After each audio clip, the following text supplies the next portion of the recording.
Salafi ya, dulu pondok-pondok di Jawa disebut dengan pondok salaf. Ya. Kalau di Sumatera pondok salaf juga dulu. Iya, pondok salaf. Salaf itu artinya perbedaan dengan kholaf, dengan modern. Yang modern ini ada sekolah, ada ijazah. Nah, pondok-pondok yang mengajarkan kitab kuning, syaratnya ada pelajaran kitab Ihya Ulumuddin, disebut dengan pondok salaf. Ada Imriti, ada Alfiyah bin Malik, ya, ada Fathul Qarib, Fathul Mu'in, Fathul Wahhab, itu pondok salaf. Lalu ada orang namanya salafi. Nah, yang salafi ini yang beda dengan kita itu sebenarnya Wahabi. Mengapa mereka ini pakai nama salafi? Gak mau dengan nama Wahabi. Ini memang trik mereka, cara mereka. Mengapa? Pada awalnya dulu orang-orang Wahabi itu bangga dengan nama Wahabi.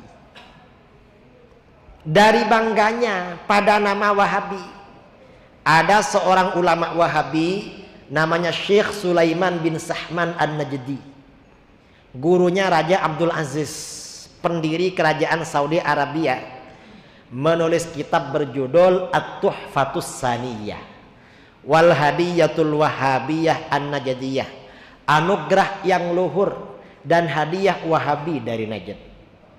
Jadi oleh Wahabi ini dianggap anugerah dan hadiah yang luhur.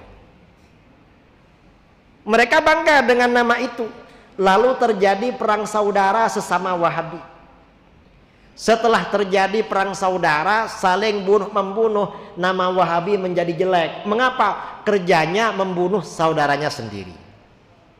Akhirnya apa? Karena Wahabi ini tidak percaya diri dengan nama Wahabi, merasa malu, minder, karena kesannya jelek.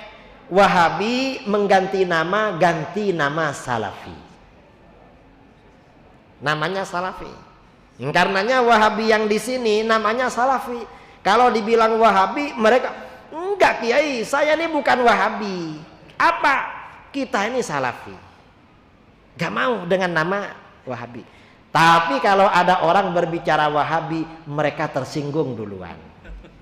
Katanya bukan Wahabi, tapi kok orang berbicara Wahabi tersinggung. Ya, mereka ini cuma nama aja. Dan ini gak cocok, nama Salafi bagi mereka gak cocok. Mengapa gak cocok? Karena Salafi secara syarak, yang dimaksud Salafi itu, Salafi ini kata Syekh Muhammad Said Ramadan Al-Buti, itu bukan pemikiran, tapi marhalah zamaniyah mubarakah, fase perjalanan yang diberkati, yaitu 3 abad pertama di dalam Islam. Itu namanya salaf. Jadi orang yang hidup pada abad pertama, kedua dan ketiga itu kaum salaf. Setelahnya itu kebalikan salaf, yaitu kaum khalaf. Kalau orang Wahabi mengaku dirinya salafi, loh, mereka hidup sekarang, bukan hidup dulu.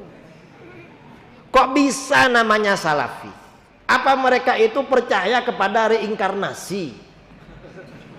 Berarti kan mengadopsi ajaran Hindu. Ini mereka. Problem memang nama Salafi.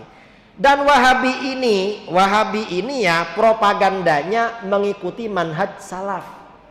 Padahal ulama salaf itu manhajnya tidak satu. Metode pemikirannya tidak satu. Banyak ulama-ulama. Dan mazhab 4 ini dari salaf semua. Nah, Wahabi ini, salafnya Wahabi ini tidak diambil semua, tetapi dilokalisir kepada pemikiran Imam Ahmad bin Hanbal. Selain pemikiran Imam Ahmad, walaupun lebih dulu daripada Imam Ahmad, oleh Wahabi tidak dianggap sebagai pemikiran salaf. Ini curangnya dia. Ini yang pertama. Yang kedua, Imam Ahmad ini kan punya satu mazhab.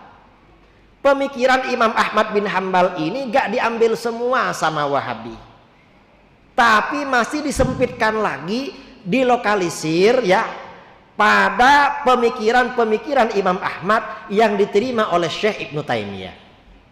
Ibnu Taimiyah ini hidup pada akhir abad ke-7 dan awal abad ke-8.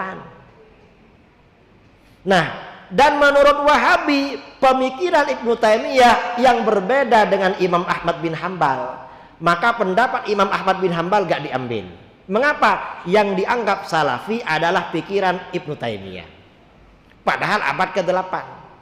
Lalu dipersempit lagi, tidak semua pikiran Ibnu Taimiyah itu diambil oleh Wahabi. Dipersempit pada pikiran pendiri Wahabi, Syekh Muhammad bin Abdul Wahab An-Najdi.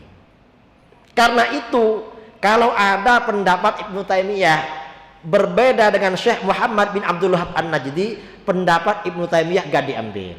Mengapa? Itu bukan salaf. Yang salaf adalah Muhammad bin Abdul Wahab. Sebagian salafi yang di Indonesia mempersempit lagi kepada Wahabi modern dari Yordania, Syekh Nasir Al-Albani. Pendapat pendiri Wahabi yang gak sama dengan Albani tidak dianggap salafi, Albani yang dianggap salafi. Makanya Wahabi ini semakin lama semakin gak karu-karuan cara ibadahnya.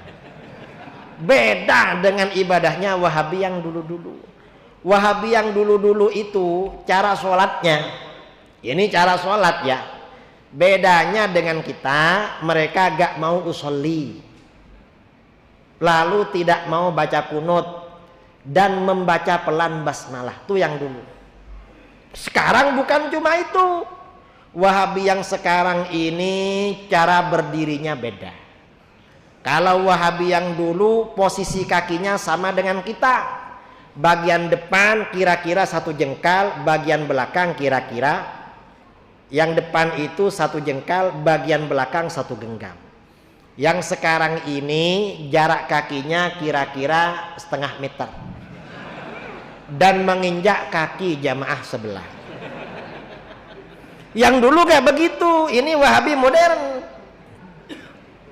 Lalu posisi tangan, ya, kalau yang dulu tangannya sama dengan kita, di bawah susu, di atas pusar, yang sekarang di bawah leher.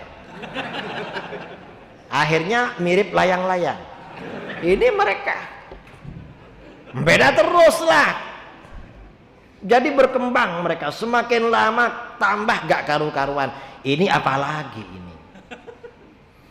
Dan semakin lama, semakin hari selalu ada pendapat-pendapat baru yang penting beda dengan mayoritas umat Islam.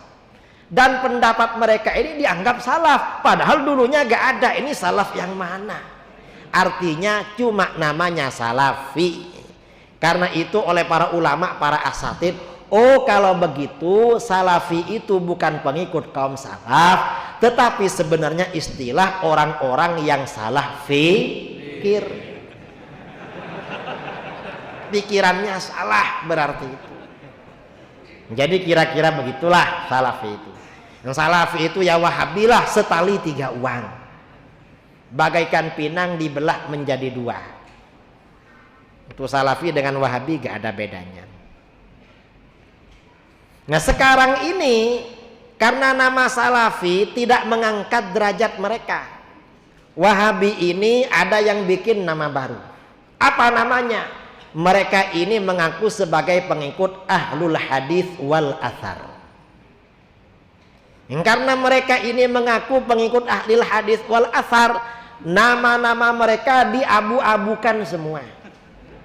Artinya dibuatkan nama yang ada abunya. Ini mereka abu siapa ya? Ada abunya. Ini ada orang ya, ada orang Wahabi namanya sendiri Doni. Setelah jadi Wahabi diganti menjadi nama Abul Jauza. Ada di Jawa Barat Wahabi namanya Ujang. Setelah menjadi Wahabi diganti nama Abu Qatadah Al-Athari. Kalau dengar namanya ini pasti wajahnya Arab ini. Ternyata Jawa wajahnya. Ya karena mengapa? Sudah ahli hadis. Dan mereka ini mengajarkan generasi mereka untuk berdialog dengan anak-anak kita di perguruan tinggi yang tidak punya basic agama.